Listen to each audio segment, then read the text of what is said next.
guys, welcome to day one. What we're gonna do with this group is really focus on scar tissue mobility, but also retraining core and pelvic floor. So for day one, if you're like, where the heck do I start, Amanda? There are scar tissue videos that you can go in and really get into the techniques of it. All of you this week, I do not want you moving past the superficial. So make sure you stay on top of the superficial scar. There are 3 different videos, probably reiterating the same thing over and over, but at different angles. So I really want you to check those out. Second thing, our breath is so important. Make sure you check out the videos on breathing, on pelvic floor one-on-one, and on the ab connection. Those are key as we are moving through this week of exercises. Those are the 3 things we're gonna focus on, okay? Oh, by the way, there's a video on pelvic floor tension. Check that out too. A majority of us actually have more pelvic floor tension down in our pelvic floor than we do loosey-goosey pelvic floors, which is contrary to what people thought when I first got in this field of pelvic floor. We used to think everybody had a weak pelvic floor. That's why people were peeing their pants. That's why they were having prolapse. That's why they were having all these issues like low back pain because their pelvic floor and core weren't working for them because they were weak. What we have found out, most people hold tension down there, especially after any childbirth or pregnancy experience, where we end up holding tension or it's holding tension at 50%. And if you can think like if your arms or legs were doing this, we would not be walking properly because we need that extension. We would not be reaching and pulling things towards us because we need that extension, that lengthening. The pelvic floor needs it too. If it's not lengthening, like a relaxation, then a contraction, it's not going to be able to support your core because your pelvic floor, when it moves through a contraction and relaxation, it works with the lower abdomen. Now, for anybody with a C-section, that lower abdomen still on vacation because those nerves have been cut. I truly believe it takes a C-section mom a longer time to get these babies to wake back up than it does a vaginal birthing parent, okay? Or anybody who's had abdominal surgeries. That could be gallbladder, appendectomy, laparoscopic surgeries. They all play into this stuff kind of just staying on vacation. So we've got to spend some time rewiring brain with pelvic floor. All right. My favorite thing to get things started is breath. So you're gonna start by breathing in the nose and out the nose. Stick your tongue behind the ridge of your teeth in the front. Breathe in. As you breathe in, you should feel the suctioning kind of happen. Your abdomen lengthens, your pelvic floor lengthens. Your ribs are gonna expand out like umbrella opening up.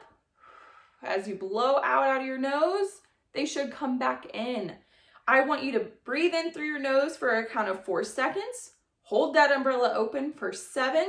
1, 2, 3, 4, 5, 6, 7. Blow out for a count of 8.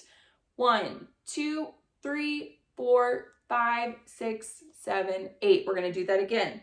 Breathe in for the count of 4.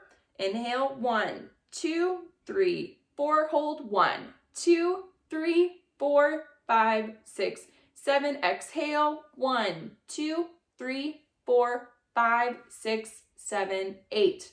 Do that again. Breathe in for 4. 1, 2, 3, 4. Hold. 1, 2, 3, 4, 5, 6, 7. Exhale. 1, 2, 3, 4, 5, 6, 7, 8.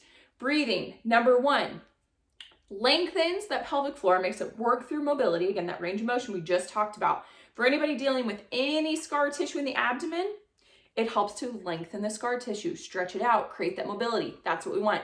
Number 2, if you haven't had, maybe that's number 3, if you haven't had any abdominal surgery, guys, really keep in mind, the breath works to mobilize your organs. Your organs are supposed to move. How cool is that? Just like the rest of our body moves, our organs move too. It might be dancing like this, like an ovary, or going more forward and back, like the bladder. It needs to move. If not, think of like gripping the abdomen, holding it in nice and tight. This is how I was raised back in the 90s, like keep your belly in, suck it in, right?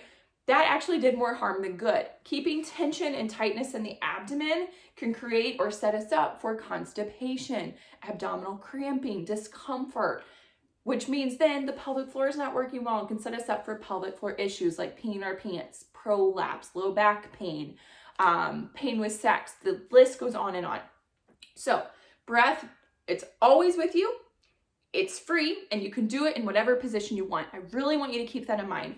Your goal today and this week is to try to do some breathing exercises throughout each day. I would say at minimum twice a day, morning and night. For the big guys working on the challenge this week, your goal is 4 times a day this week. Monday, Tuesday, Wednesday, Thursday, Friday, I want you to focus in on your breathing. Okay, 3 to 5 reps of that. Inhale for 4, hold for 7, blow out for 8. All right. So now we're going to do it in child's pose. I know today you're like, I thought we were getting into the nitty gritty of getting our abdominal stuff working. It will come. I want you to watch those videos. Today's going to be more with the breathing stuff. Let's get in child's pose position. So that was seated. Child's pose. So now we've got gravity kind of helping out with this one. You're going to breathe into the ribs. Again, that 4 seconds. Breathe in. And your nose. 1, 2, 3, 4. Hold it. 1, 2, 3, 4, 5, 6, 7. Blow out. 1, 2, 3, 4, 5, 6, 7, 8. Let's do it again. Breathe in for 4. 1, 2, 3, 4. Hold 1, 2, 3, 4, 5, 6, 7. Exhale 1, 2, 3, 4, 5, 6, 7, 8. Again, breathe in.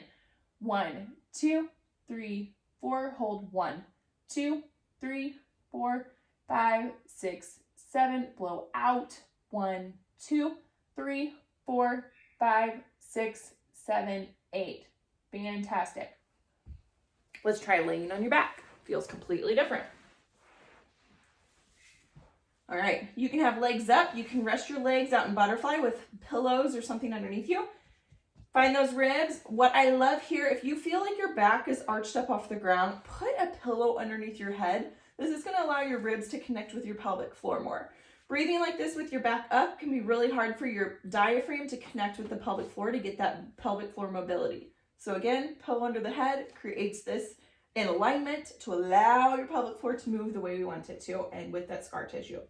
Again, breathe in. 1, 2, 3, 4. Hold 1, 2, 3, 4, 5, 6, 7. Blow out. 1, 2, 3, 4, 5, 6, 7, 8. Breathe in.